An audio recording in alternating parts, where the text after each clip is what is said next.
think there are probably three key problems that I would be most concerned with. The first is political will.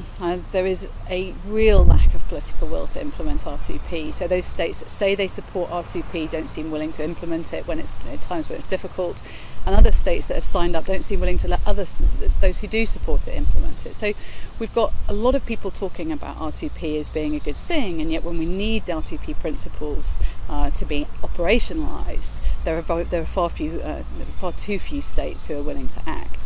So there's a problem of political will. I think there's also a problem of politics, which people don't talk about very much. So they talk about R2P as being a moral doctrine.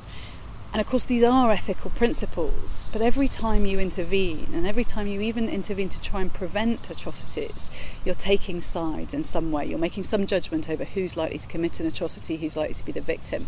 That's going to be unpopular. You've got to make political decisions, you've got to exercise power. And these are far harder questions than working out what's correct ethically and then moving forward and doing that, knowing that you've got a wide range of support. So we need good political judgment to make decisions over how to prevent, how to intervene, and then to admit that these actions are going to be partial. They necessarily involve power and politics. And then the final issue, I think, is on information. We just don't have much information at the moment. So when intervention works, when prevention works, which makes states quite nervous of getting involved, because most states want to do no harm, and they don't want any harm to come to them. So we can't, if we don't know what works, then it's very difficult to keep asking states to act. So I would say, yeah, political will, politics, and lack of information so far are three of the key challenges.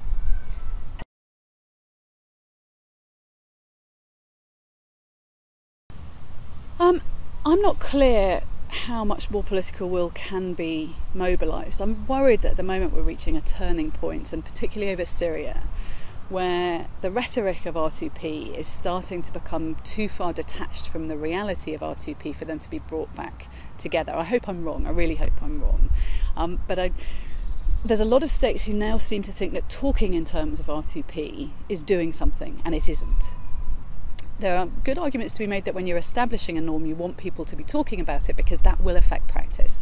But we're not seeing it really embedding into practice in sufficient ways, I think, to get fully embedded within the international system and to mean that people use R2P principles even when it's hard. But that said, publics have a role. Now, publics can be fairly fickle, and they will jump on campaigns at times. The Bring Back Our Girls campaign in Nigeria being one of them, where there's a lot of interest for actually quite a short time, and then interest moves on.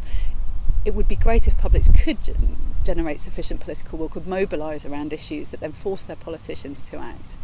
But I think in the end it's going to come down to civil society, that civil society and academics need to be providing evidence, they need to be assigning responsibilities, they need to be mobilising around specific issues to tell specific states what they should do in specific crises and help out rather than just supporting a large general principle which everybody can buy into. Nobody likes atrocity, but what you need to do is to generate very specific projects and specific proposals that certain actors are going to be pressured to carry out.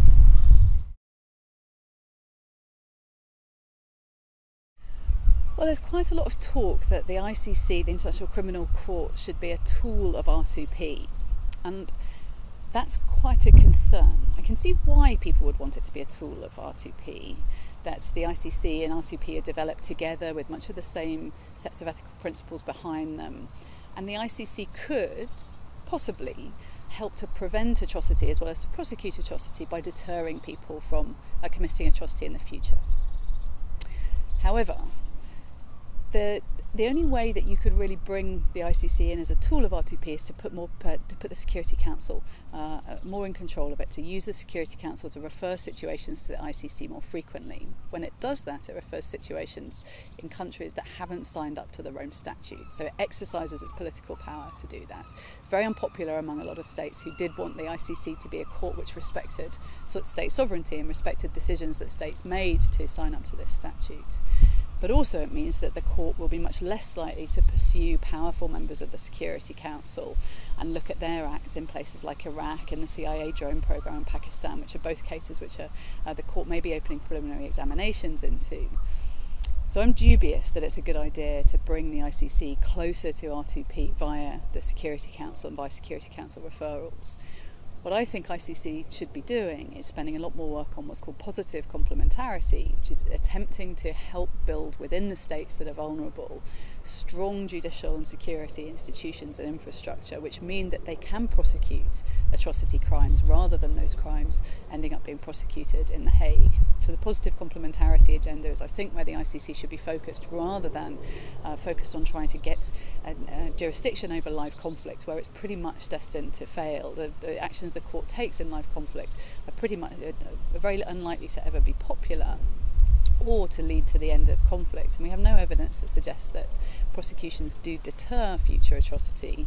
What we know is that good, strong judicial institutions, as well as non-corrupt governments, as well as decent standards and decent economic standards within countries, the observance of human rights legislation and so on, are less likely to lead to the conflict that leads to atrocity in the first place.